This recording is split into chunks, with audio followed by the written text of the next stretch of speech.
So since this has been asked of me multiple times, I'm going to go ahead and do this.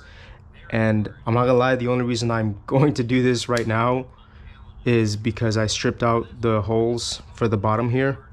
So I needed to put a new gearbox in anyways. I was gonna buy one, but instead I decided to buy a tap and die set and just rethread the holes. So I'm gonna see if that works out. But since what people are asking me to do is a reassembly video, I can do that without having to fix this. It's already fixed, but what I'm getting at is it was not necessary for me to fix it in order to do this reassembly, mostly because it seems like the problems that people are having with the assembly are with the gearbox. I could be wrong, but the externals, putting it all back together, isn't really that difficult. Honestly, putting the gearbox back together really isn't that difficult either. I really do hate being the kind of person who says, oh, if you don't know what you're doing, take it to a pro. Like, that's definitely not something that I believe or agree with. So since you guys have been asking me to do this for a really long time, I figured I might as well get it done right now that I have a reason to open this up, instead of just opening it up for the sake of opening it up. Because again, these things are more complicated than your standard V2 airsoft gun, and that includes the disassembly, which can be a pain in the ass.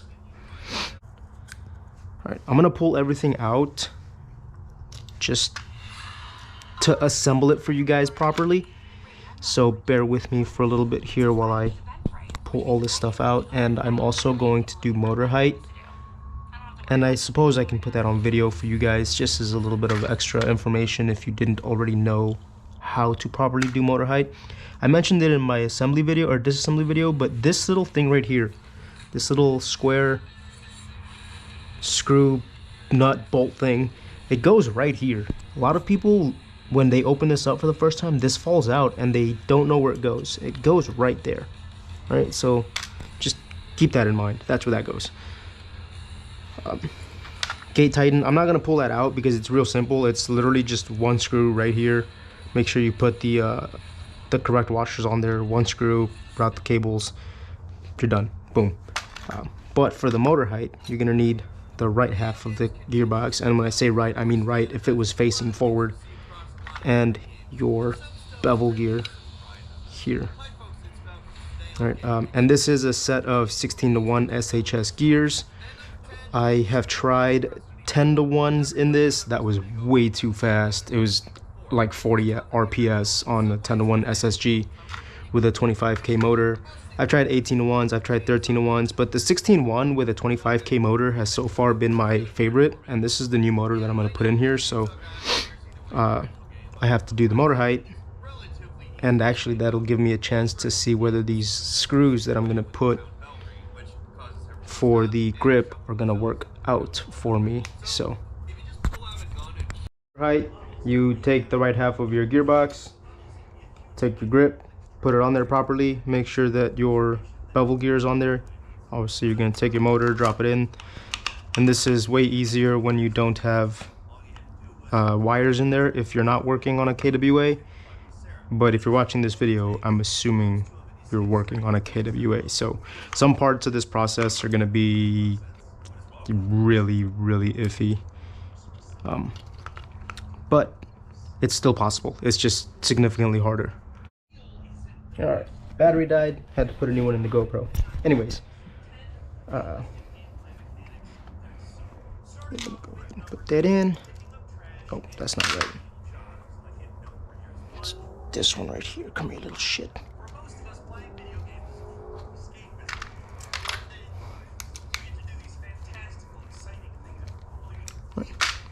So you attach everything properly, and this is going to be really hard to see, but I will share a picture of another gun that has less reinforcements. So like this stuff is easier to work with. It's less reinforced, so you can actually see what I'm going to be talking about here. but mine is too high. This motor is way too high. So I gotta turn that down. And I hate doing this because I did use some blue Loctite on this to keep it from coming out. Oh, but it's spinning pretty nicely. Sweet.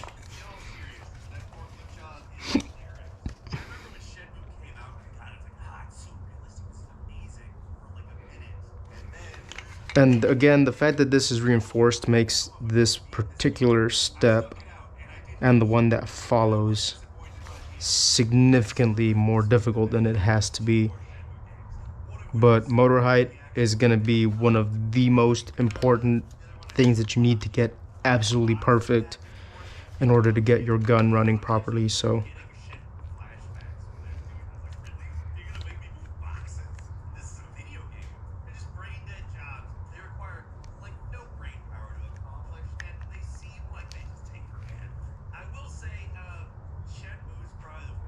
all right, so it looks good. I'll share that picture in the video right after this section so that you can see what it looks like with the grip on in a non-KWA gearbox, because the reinforcement on these makes it really hard to see what you're supposed to be doing.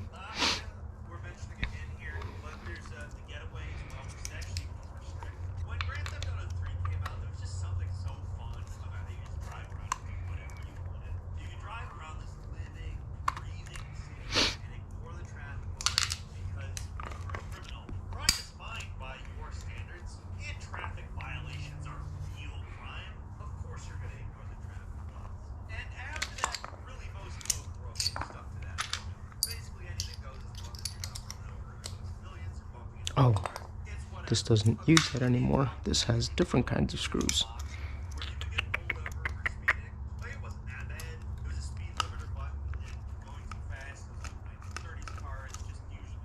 Cool. So the holes that I the holes that I rethreaded looks like they're holding pretty well. Looks like they're still a little bit rough from the threading process, but feels like it was holding. It looks like the grooves are fucking solid, so I'm gonna hope it works. Now the next thing you need to do when you do motor height, and this is gonna suck because I have the Titan in there, so since I pulled everything else out, what I'm going to do is take these cables here, these wires, and route them up through the back just to get them out of the way of the grip. Because what you need to do is put this gear in properly.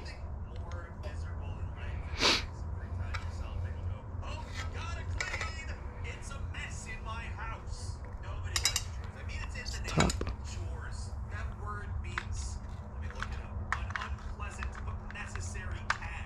That's the top of that. That goes on the bottom of that. Okay.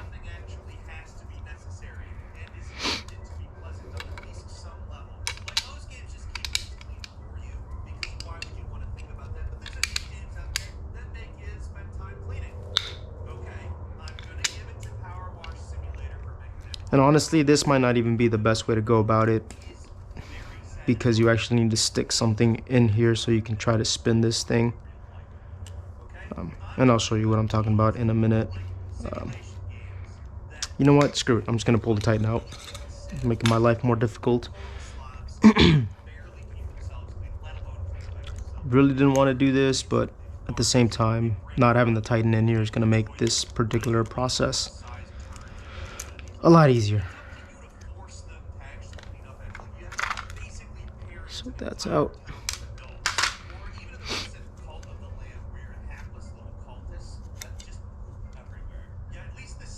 Looks like I might need a new sticker soon.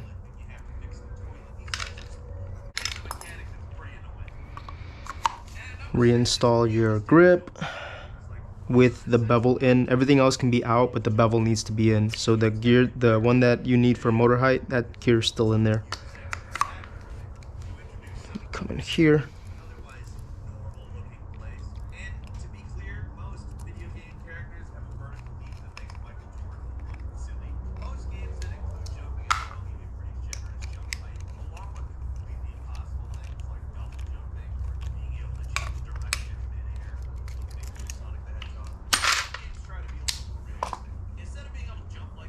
I had to cut these down to size, which is why this was in a vice grip, but they seem to be working, so I'm not even gonna get concerned about it.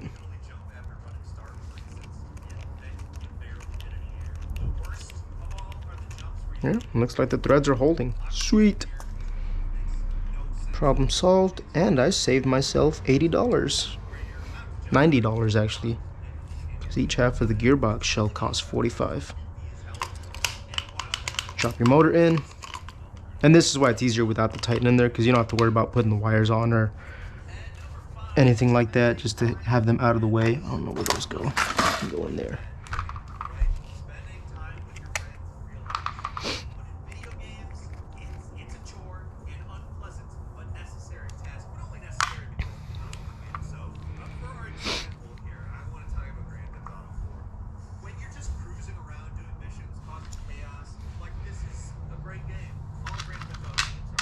It's this one.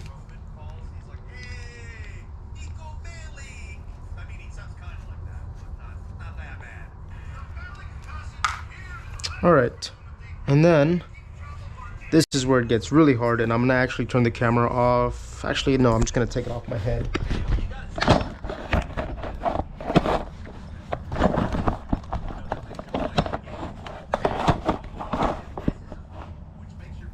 Because I need my flashlight, so flashlight on.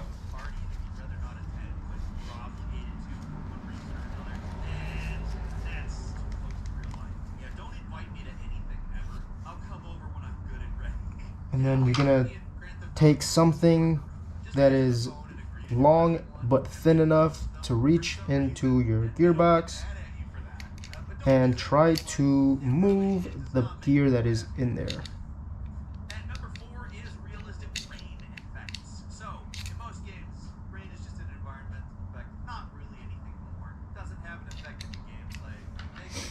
This is always way harder than it appears to be, just because of the angle that you're trying to poke this thing at.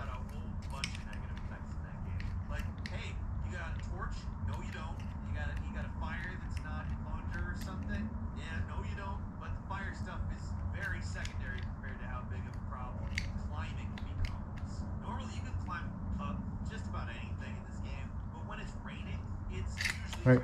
And I can't show you this on this because, again, there's no holes for you to see this process in. This is a lot easier with like a VFC gearbox. But what you're looking for is for there to be a little bit of play between the pinion gear and the bevel gear. If you are jiggling the bevel gear and it just is not moving at all, it means your bevel gear is too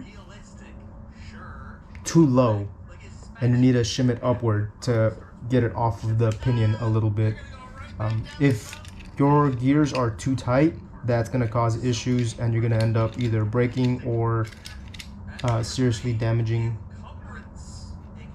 your gears, whether it's the pinion or the bevel, depending on which one is harder. So you just need a little bit of play. It doesn't have to be like ridiculous.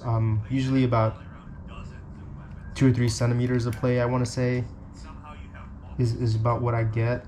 I don't know, I don't actually measure it, so I can't say with certainty, but it's a little bit of play. If there's too much play, that means your bevel gear is way too high and you need to shim it down. If there's no play whatsoever, that means your bevel is too low and you need to shim it up. Unfortunately, because of the way TWA gearboxes are made, I can't really show you those processes, but just something to keep in mind. I'm sure someone on YouTube somewhere has videos where they explain this process in a much more detailed and in-depth manner and actually can show you in their gearboxes. KWAs are honestly some of the worst gearboxes to work on because while they are reinforced, which is nice because they're less prone to break, the reinforcement manifests itself in having less viewports so that you can see what your internals are doing when it's fully assembled, which again, like I said, makes these 2 particular steps of the shimming process unnecessarily difficult. And that's all I'm gonna do as far as like how to tech. This is just a video for assembly, so since I pulled everything out, I will now go ahead and open this back up and reassemble it. I will say, if you're opening up your gearbox, whether for an upgrade or just to learn how to open it up, I would say every time you do that, check all of your parts. Check your gears for wear, check your motor for wear, check your wires to make sure they haven't been chewed up, check your air seal components, check your springs, everything like that. Just give it a quick once over, make sure that everything is still actually in decent condition, so that you don't end up breaking something on the field and then you have to come back and fix it on the back end, which could be a bigger hassle than if you saw it the first time you opened up.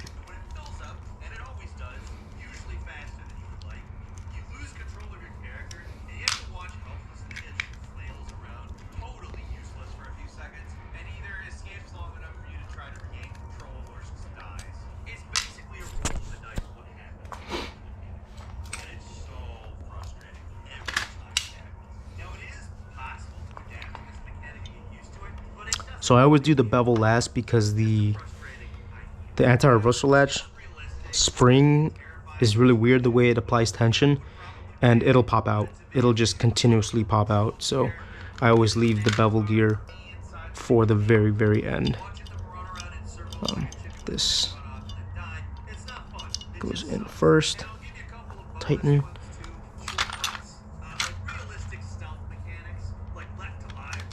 Just a little insulating washer.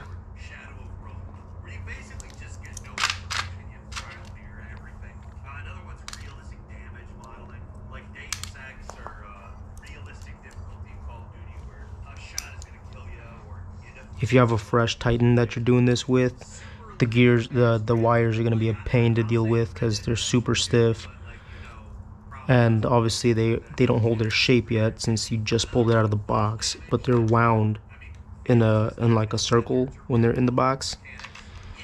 So dealing with those can be a super big pain in the ass, but they'll take their shape after it's been in the gearbox for a while. And none of these screws you don't want to over torque any of these screws, because you'll end up stripping the threads, making a bigger problem for yourself. So just be mindful of how tight you put things in. You don't need to torque anything down super hard. So Titan is in.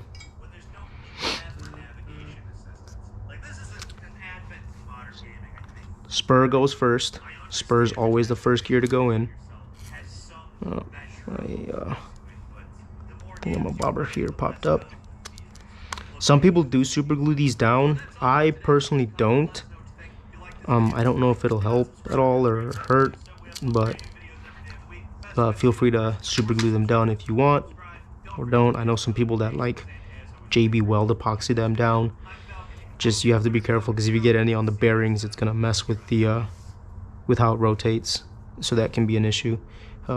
If you're wondering, if you were thinking about doing aftermarket bearings, these are 9mm bearings, so just keep that in mind. You won't be able to pull bearings out of like a VFC or a KW or a Crytac, my bad, and throw them in here, because those are 8mm and this is 9. So 9mm bearings, if you want to do bushings or EZO bearings or anything like that, 9mm is your size. That's the last one. Sector goes next. And then at this point you can either put the compression bit or the trigger on first. I like to leave the compression second to last. So trigger goes in.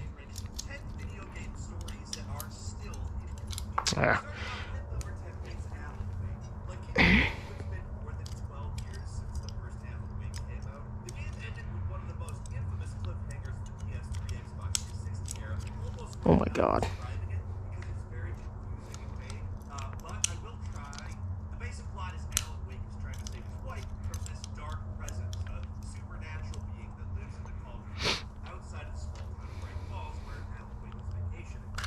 Top part of the board. For this particular type of gear, these Speed Soft blade triggers, you gotta hold it in place, otherwise it will pop out, as you just saw.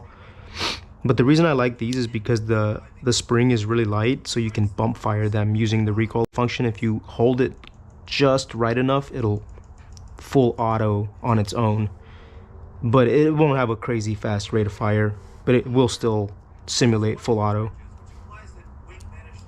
So that's a cool function of the T10 that a lot of people really enjoy. Right. You can see here that I have this ring, this golden ring here on the post where my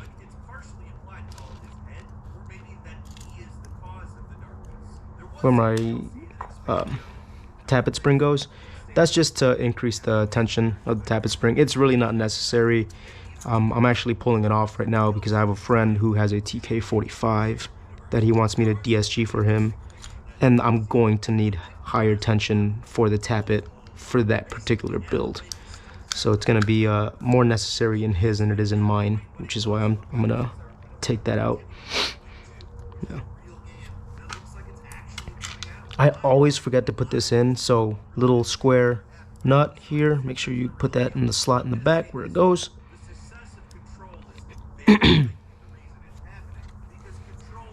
Piston goes in.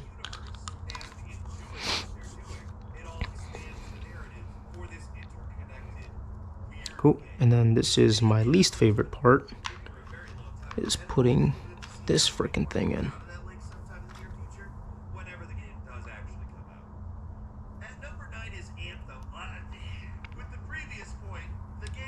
And this just goes in this little hole here. Oh, dang it.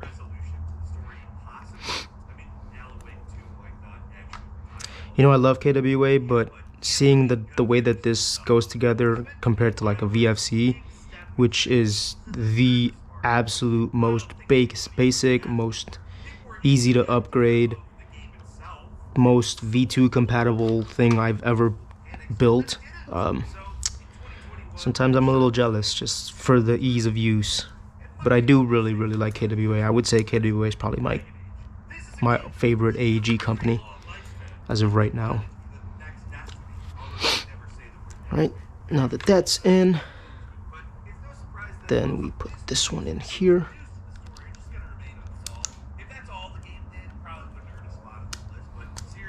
But you see how it popped out? Yeah, it does that a lot. So you gotta be, that's gonna be probably your most difficult thing when you're putting this back together, is that freaking anti-reversal that's just gonna keep wanting to pop up every time something touches it. Damn it.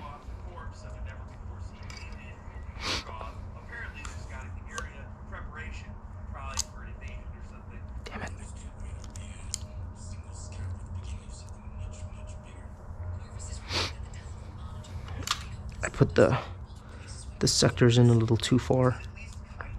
I want to spin that so that the teeth aren't gonna bind the first shot that I put through it. End up cracking my piston. Alright, and that's pretty much it. That's your gearbox.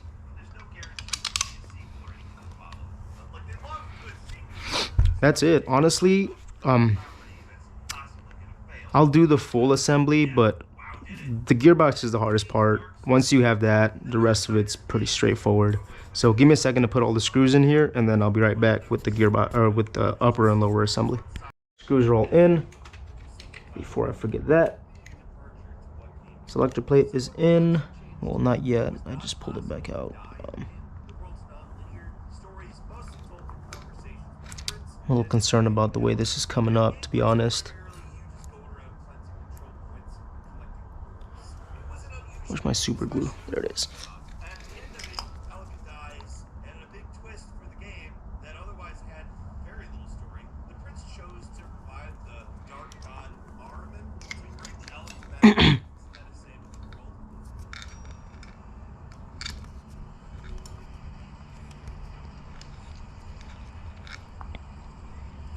Alright, hopefully that holds.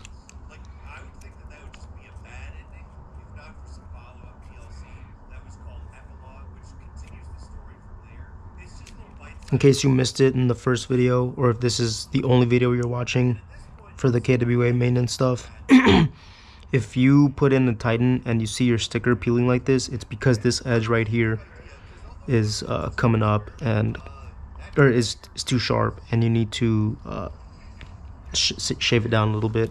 I just used my Dremel.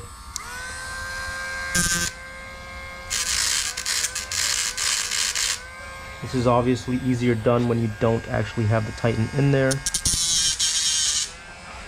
But since I've already got mine installed, I'm risking it for the biscuit, as they say.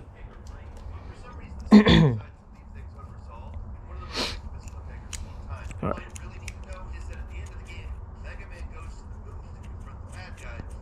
Cool. So these 3 lines were a big issue for me when I first started, just because I would always forget to set these properly. As you would assume, safe, semi, auto, and whichever one that this ridge piece is on, that's the position that you're in. So when you're putting this together, make sure that you put it in the correct slot for how your selector is. But before I do that, actually, I need to do this bit. I believe it goes, these go like this. It goes in here first, so you slot that through there. Don't put it in yet because you're gonna have to spin this. Then it goes, this piece goes on, and this piece goes on. Then you can put this on here.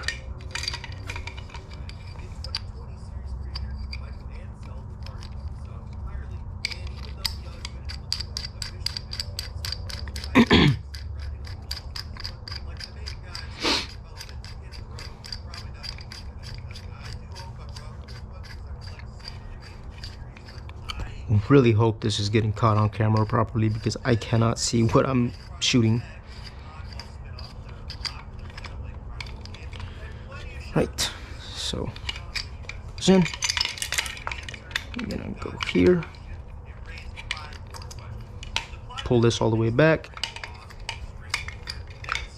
You don't need to spin the gearbox, you just need to hold it, suspend it somehow, and then you can just spin the lower around it. Like that. If this ever decides to catch. Oh.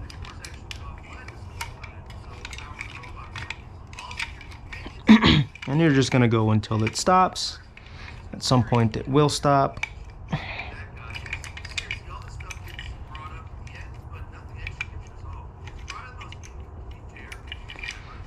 And then when it stops, you'll have to back it up a little bit because it doesn't stop properly lined up. See, so that's where it stopped, and you can see this obviously is not right. So just gonna back it off a little bit, enough to get the buffer tube lined up where it's supposed to be for the rail guide, right around there. And you can tighten this down.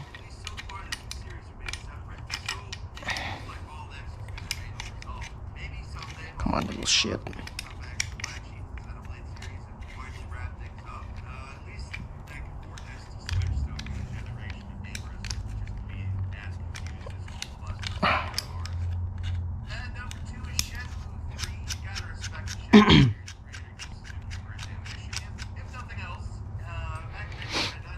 Alright.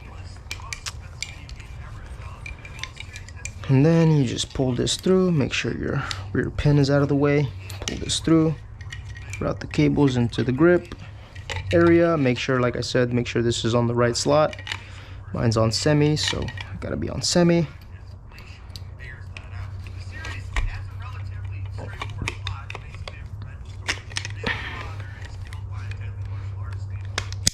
Rear pin in. Make sure this moves to the proper slots. It's good.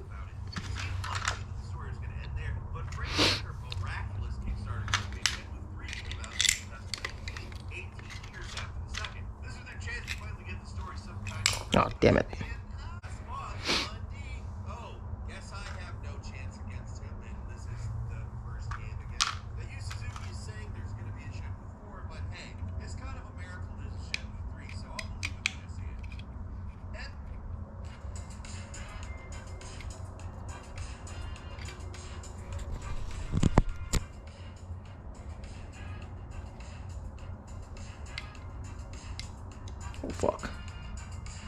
Oh, that's a freaking Allen key, not a star or whatever the fuck these are called. Torx. Just a really small Allen key.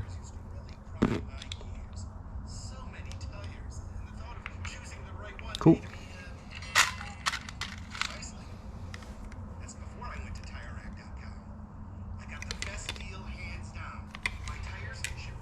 Gotta find the which way.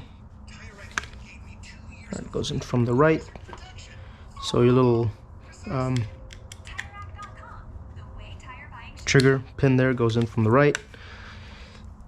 This may not actually be the correct one for this gun, to be completely honest. But if it fits, it ships. Or as the cats would say, if I fits, I sits. So that's in. That's nice and sturdy. Honestly, the rest of the assembly is pretty straightforward from here. Put your grip on, put your buffer tube back, or your buffer weight back in, route this through here, put those 4 screws in, and then voila, you're done. The only other kind of technical part when it comes to assembling this thing, if this ever decides to come out, is putting the upper on. Now, I had to go to Ace Hardware and pick up one of these really heavy springs to keep my hop unit properly pushed up against the gearbox. So you may find that you might need that as well. You may find that you don't need it. I've only done it with mine. I haven't had to do with anybody else's. But it is a possibility that you may have to deal with at one point or another. So, and I was saying the only other technical part to this then becomes putting this in. So if you were to try to put this into your upper and then slot it on here, you can see right now that it's not gonna work. It's not gonna work. This is completely out of the way. This isn't gonna fit. You have one of 2 fixes for this. You can either Dremel down the walls right here and it'll work just fine, or you can do it the way I do it, which requires no modification. You take your hop and barrel unit, if you have a max hop, you use the lip of the max to push your nozzle back, and then it slips right in. Perfect. No modifications needed. It's not that difficult. Now, you won't be able to pull this off like that. You'll need either a set of pliers, or you're gonna have to do like a pre-cocking or an active brake or something to get the nozzle back, but it works. So not overly concerned about that. Here is my upper,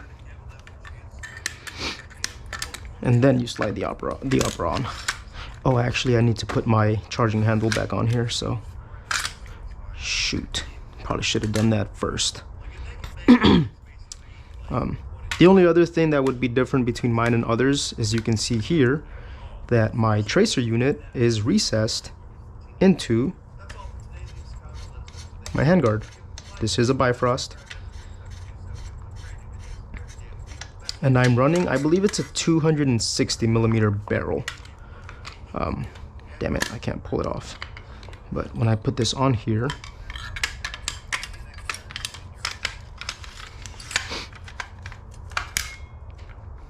I think this might actually be a 247. The barrel comes up to about like 1 centimeter, maybe 1.5 centimeters before the end of the barrel. These barrels, this is the stock T10 barrel. I didn't change it. I didn't put a different one in there to shorten the length. This is the stock T10 barrel. Why is this not coming off? I found out by complete accident that this actually comes with an extension piece that comes on here. So if you want to reduce the length of your rifle, just take the handguard off. Be careful because these screws down here are very prone to getting stripped, so just be very careful with that. But take your handguard off and then hit it with a direct flame, an open flame of some sort, to loosen up the red Loctite or blue Loctite. I'm pretty sure it's blue, but you can loosen up the Loctite on there, and then just righty-loosey and it'll come right off, and then you can use a 247 millimeter barrel, and you can put your tracer unit recessed into the handguard like I have done with mine. I actually think it looks a lot cooler like this, not to mention that it does give you a good like 3 or 4 inches of clearance, which in CQB indoor battle, like, that can matter a lot. So just a little tip there.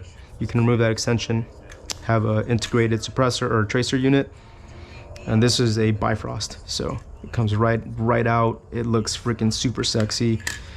I love it. But yeah, that's pretty much it. Like I said, I'm not gonna insult your guys' intelligence, so I'm gonna assume that from this point forward you can figure out how to put it back together. So, but that's the assembly of this. If you have any questions, just comment and I will answer. If you guys are mad about me not doing a complete assembly, let me know and I will do an assembly from this point. But again, I'm gonna assume that if you're opening this up, you at least have the degree of intelligence required to put it back together from this point. So thanks for watching, and I hope this helped you guys out. Really hope that's showing well, but since I just got this put back together, I'm gonna do a real quick chrono video for you guys. And I'm not on fire. There we go, now we are. Right, hope the chrono is clear. It's a really awkward position for me to be holding everything in.